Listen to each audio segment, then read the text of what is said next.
आज हम इस वीडियो में ये देखेंगे कि संख्याएं उनसे रिलेटेड एक 7 रूल हैं। उन 7 रूलों को हम देखेंगे। यहाँ हम कुछ संख्याएं ले लेते हैं, जैसे कि 1, 2, 3, 4, 5। ये रूल हैं। ये मैथ स्टार्ट करने से पहले आपको हमेशा ये देखने हैं और इन रूलों के हिसाब से ही मैथ चलती है, चाहे तो फर्स्ट क्लास का बच्चा हो या फिर 10th क्लास का बच्चा हो। इन रूल्स को हमेशा याद रखना है, क्योंकि इन्हीं रूल के बेस पे मैथमेटिक्स चलती है। जैसे कि हम यहाँ देखेंगे कि 5 संख्याएं ले ली हैं, तो उन्हें किस तरह से हम मानते हैं। जैसे 1 है, 1 के सामने अगर कुछ भी नहीं लगा हुआ है तो इसका मतलब है कि उसके सामने प्लस लगा हुआ है। दूसरी कंडीशन क्या होगी कि 1 के सामने अगर प्लस लगा हुआ है या फिर अपन प्लस को हटा के 1 है उसके साथ में 1 से गुना करेंगे तो वापस से हमारे सामने 1 ही आएगा। और तीसरी कंडीशन ये है कि 1 के डिवाइड में भी हम 1 से हमेशा मानेंगे। उसी तरह से फोर्थ कंडीशन, जैसे 1 को 1 से डिवाइड करने पे 1 ही आता है। यानी ये सारी 4 कंडीशन है। वैसे ही यहाँ पर हम देखें तो 3 के लिए भी है, 2 के लिए, 4 के लिए, 5 के लिए। इसी प्रकार हर संख्या के लिए ये रूल फॉलो होता है। जैसे यहाँ हम देखें कि 2 है, 2 को हम क्या मानेंगे, ये इसके सामने +2 होगा। ठीक है, हमने मान लिया कि +2 होगा और आगे चले तो इसके गुणा में 1 होगा। ठीक है, और इसके डिवाइड में भी 1 होगा। और अगर 2 को हम इसके नीचे 1 करें तो इसका मतलब 2 ही होगा। तो इस तरह से यहाँ 4 के लिए भी हम माने कि ये प्लस में है। ठीक है, और इसके गुणा में 1 करें, 1 भी हो सकता है। ठीक है, इसके डिवाइड में 1 हो सकता है। ठीक है, इस तरह से हम ये जानेंगे कि एक कंडीशन हमने ये देख ली है कि केवल एक पर्टिकुलर संख्या है, उसके गुणा में 1 है, उसके प्लस में है और उसके डिवाइड में 1 है। तो इस तरह से हम ये देखेंगे। रूल नंबर 1 कंप्लीट हो गया है। रूल नंबर 2, कोई भी संख्याएं दे रखी हैं तो वहां पर क्या होगा कि अगर उनकी पावर में 2 दे रखा है, इसका मतलब क्या होता है कि जैसे ये पावर है, सेकंड पॉइंट है इसका कि इस पावर के गुना में 1 है। हमेशा याद रखेंगे, ये हम सॉल्यूशन करेंगे तब पता लगेगा। उसके बाद देखिए थर्ड रूल क्या है, ये थर्ड पॉइंट क्या है कि अगर 1 की पावर में 2 है तो वो आगे जाके इसके गुणा में आ जाएगा। जैसे कि ये फोर्थ पॉइंट बता रखा है। और भी आसानी से हम यहाँ देखेंगे, जैसे कि मान लो कि 3 है, 3 की पावर में 2 है।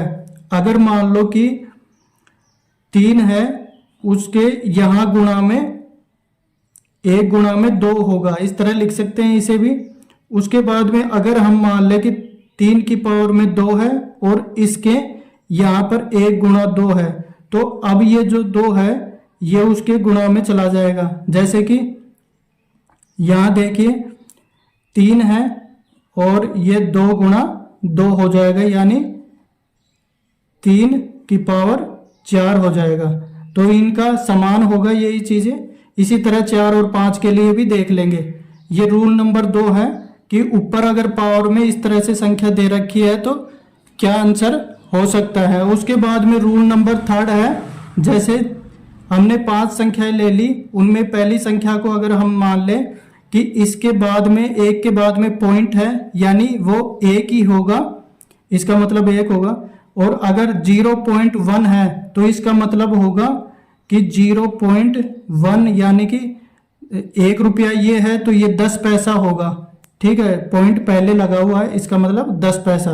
क्योंकि इसको हटाते हैं हम, पॉइंट को हटाते हैं तो नीचे क्या आएगा, 100 आएगा। 100 आता है, यानी 100 में से 10 पैसा। ठीक है, इस तरह से इसे मान लेंगे।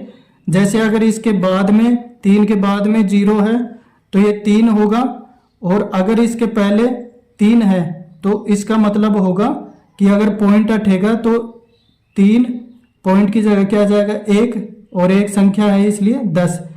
और अगर इन दोनों के 0 लगाएं हम ऊपर नीचे तो 100 में से 30वां हिस्सा, यानी कि ये 30 पैसे का काम करेगा। इस तरह से ये रूल नंबर 3 हो गया। यहाँ देखिए रूल नंबर 4 है।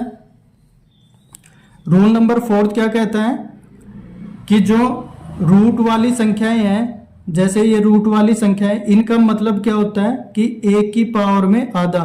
ये जो रूट है ये 1/2 को डिनोट करता है और या 0.5 यानी कि इसका आधा ही है ये पॉइंट।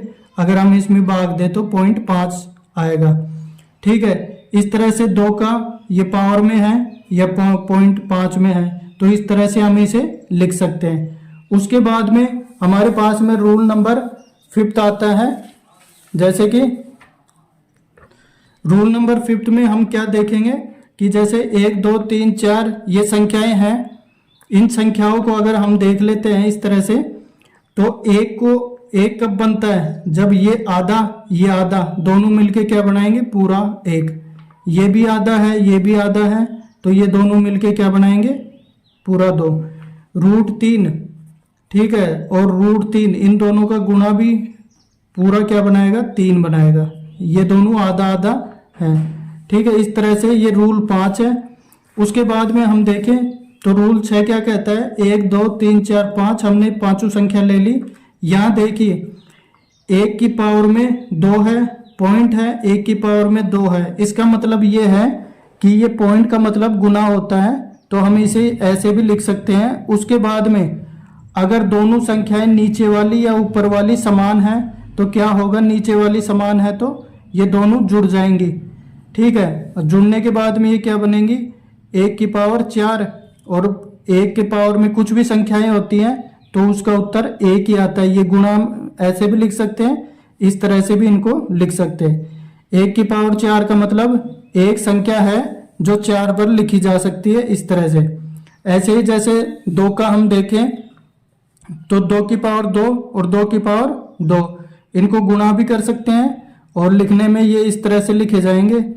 जैसे 3 की पावर 2 करें और डॉट 3 की पावर 2 करें तो इसे ऐसे भी लिख सकते हैं, 3 की पावर 2 गुणा में 3 की पावर 2। दोनों नीचे की समान है तो ऊपर वाली जुड़ जाएंगी। जैसे 3 की पावर 2 + 2, तो ये क्या हो जाएंगे, 3 की पावर 4। ये आंसर हो जाएगा। इस तरह से ये 3 गुणा 3 गुणा 3 गुणा और 3, इस तरह से ये 3 3 9 27 और ये 81। ठीक है, ये इसका आंसर हो जाएगा। उसके बाद में लास्ट गोल्डन रूल है 7। 1 2 3 4 5 ये पांचों संख्याएं लेके हम इसे पूरा करेंगे। जैसे कि रूट की संख्या को रूट की संख्या से डिवाइड किया, दोनों सिमिलर हैं तो इनका उत्तर 1 आ जाएगा, कट जाएंगे। ठीक है, अब देखिए रूट की दो संख्या दोनों समान है, 1 उत्तर आ जाएगा।